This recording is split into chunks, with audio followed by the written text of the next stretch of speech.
Madame la Présidente, Madame la Première ministre, Mesdames et Messieurs les ministres, mes chers collègues. C'est aujourd'hui le Black Friday et à l'approche des fêtes de fin d'année, le gouvernement s'y met. C'est le 49.3 en promo. 2 pour le prix d'un en une journée certainement, car nous ne sommes pas dupes. Vous vous apprêtez ce soir ou demain matin à nous imposer un nouveau 49.3 pour la suite du PLFSS. Alors il faut le dire, Madame la Première ministre, la multiplication des 49.3 décrédibilise le fondement constitutionnel de l'engagement de votre responsabilité. Vous caricaturez le Parlement, vous caricaturez vous-même. Ce sont bien vos 49.3 à répétition qui poussent les parlementaires à déposer des motions de censure à répétition pour marquer notre opposition sur le fond comme sur la forme. Nous perdons notre temps par votre faute, qui serait bien plus utile aux Français en débat, fût-ce-t-il le reflet de nos visions divergentes de la société. Votre gouvernance, Madame la Première ministre, pourrait se résumer en un mot, finalement, c'est empêcher. Empêcher le débat par tous les moyens. Vous empêchez les députés de faire des propositions, de les discuter, de les voter. Ce compromis que vous faites semblant de rechercher, vous ne lui donnez jamais sa chance. Hier soir aussi, c'est cette politique de l'empêchement que vous nous avez donné à voir, alors que nos collègues de la France insoumise avaient inscrit à l'ordre du jour de leur niche parlementaire un texte sur la réintégration du personnel soignant non vacciné. Votre majorité, et plus grave, votre gouvernement, ont préféré empêcher que le débat ait lieu par des prises de parole intempestives, des amendements de dernière minute, et oui, ce fut un véritable déni de démocratie. En réalité, vous gérez les crises politiques comme vous gérez les crises sanitaires. La démocratie vous dérange et vous préférez le déni. Lundi soir, le gouvernement engageait pour la 5e fois depuis l'ouverture de notre session sa responsabilité sur un texte budgétaire. Notre groupe regrette profondément que nous en arrivions une fois de plus à ce moment, car ce que nous défendons, ce n'est ni plus ni moins qu'une vraie démocratie parlementaire, et non cet enchaînement d'incidents qui fragilise une des institutions majeures de la République depuis la Révolution française, l'Assemblée nationale, et ceci par votre faute. Lors de votre intervention à la tribune cette semaine, Madame la Première ministre, vous avez justifié l'utilisation du 49.3 par 2 points.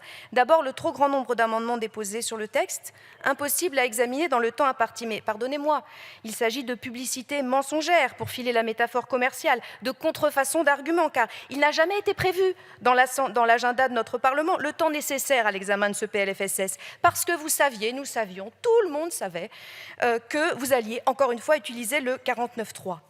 Sur la réforme des retraites, vous ne pourrez pas passer à la hussarde ainsi, faisant fi de la majorité des Françaises et des Français qui n'en veulent pas. Ils ne veulent pas travailler davantage. Les richesses de notre pays permettent de financer ce droit de vivre une retraite digne et en bonne santé.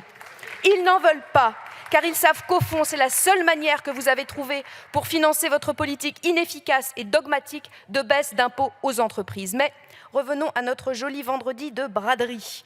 Parce qu'ensuite, vous justifiez l'usage du 49.3 par le fait qu'il serait inutile de refaire des débats qui ont déjà eu lieu. Mais Madame la Première ministre, vous remettez ainsi en cause toute l'architecture du débat parlementaire dans la Ve République.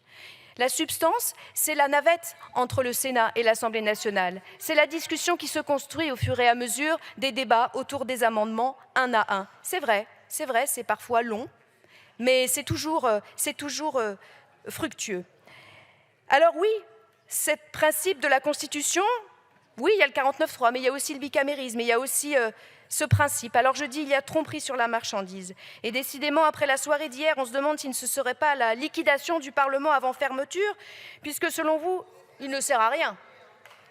Et c'était déjà d'ailleurs le projet de M. Macron dans le dernier quinquennat de réduire drastiquement le nombre de parlementaires. Vous, en fait, vous réduisez le nombre de débats possibles. D'autre part, il n'est pas exact de dire que les débats avaient déjà eu lieu. Les députés n'ont pas pu examiner l'ensemble du texte, dont certaines dispositions particulièrement importantes à nos yeux. En effet, en première lecture, nous n'avons jamais pu discuter en séance des rendez-vous de prévention, de l'accès à la contraception d'urgence et au dépistage des infections sexuellement transmissibles, de l'accès à la vaccination, de l'accès direct aux infirmières en pratique avancée, de la prise en charge des frais de transport sanitaire. Non, je continue parce que c'est long. Des mesures de conventionnement, du nouveau dispositif de permanence des soins et de l'introduction de la notion de responsabilité collective de tous les acteurs, que de sujets, tant des établissements de santé que de villes d'ailleurs, de la limitation du recours à l'intérim, de la biologie médicale, de la téléconsultation, etc., etc., tout ce dont nous n'avons pas pu discuter. Alors, il pourra m'être facilement rétorqué que ces éléments seront discutés après, puisqu'il y a des... Mais en fait, non, puisqu'il n'y a pas de session ouverte. Donc tout cela est une vaste mascarade. Chacun sait ici qu'il ne débat, il n'y en aura plus. Alors, vous trouvez que sur le fond, le budget de la sécurité sociale manque de recettes. C'est une excuse qui ne nous convient pas. Pour vous, c'est une belle excuse qui permet d'entamer la traque contre la fraude sociale, alors qu'on attendrait tant de ce gouvernement pour lutter contre la fraude fiscale. Hein? Mais là-dessus, il y a quelques ennuis. Celle des entreprises aussi, à qui on donne sans rien demander. Aux pauvres, on impose, aux entreprises, on propose. Et on s'étonne que ça ne marche pas. C'est tout le drame de votre philosophie politique, libérale avec les entreprises privées et de plus en plus coercitive avec les Françaises et les Français. Faible avec les forts, fort avec les faibles.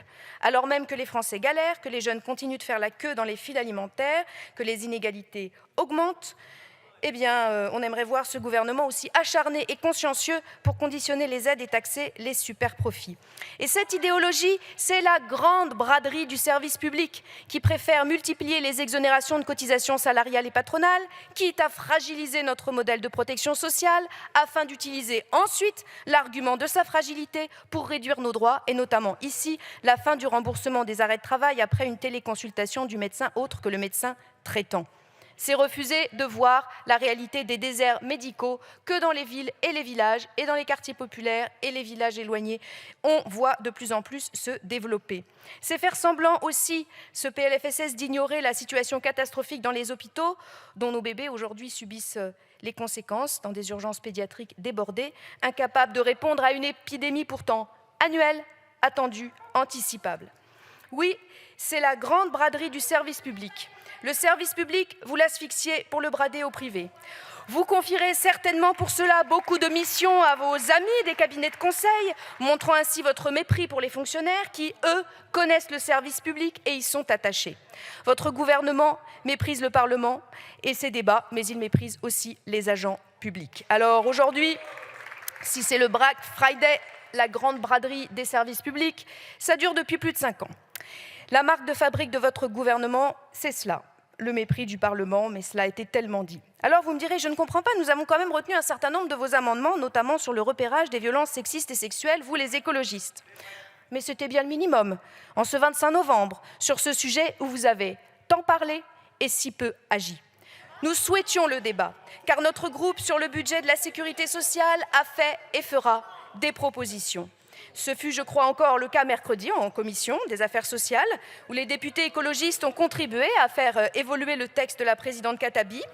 Eh bien, nous aurions voulu poursuivre également sur d'autres sujets, notamment du PLFSS. Nous aurions aimé débattre du dépistage des IST pour qu'elle se fasse sans condition d'âge pour tous et toutes, tout comme l'accès à la contraception, d'urgence ou non, car notre position sera toujours la même. Accès aux soins et à l'accompagnement pour tous et toutes, partout, quel que soit l'âge, le sexe, la condition sociale, la situation de santé. Or, sur ce texte, le gouvernement reste défaillant et conserve bien trop largement la logique du stigmate, celle des discriminations, loin de notre idéal d'égalité. Notre groupe ne peut pas entendre qu'il se situerait dans une logique d'opposition stérile, car cela est faux. Jamais nous ne serons opposés à débattre de nos visions de société, certes divergentes. En revanche, toujours nous nous lèverons quand il nous sera confisqué, ceci avec toute la mauvaise foi qu'on peut parfois connaître ici. Vous engagez la responsabilité du gouvernement, ce n'est pas rien. Pour un budget dont vous savez bien qu'il n'est pas à la hauteur des besoins parce que vous ne l'avez pas construit en fonction des besoins. Vous l'avez construit en fonction de l'orthodoxie budgétaire. Mais Madame la Première ministre, après ce déni de démocratie, après ce refus de répondre aux besoins réels de la population, autrement dit après le temps des soldes, il faudra passer à la caisse, mais c'est certainement la République qui le fera.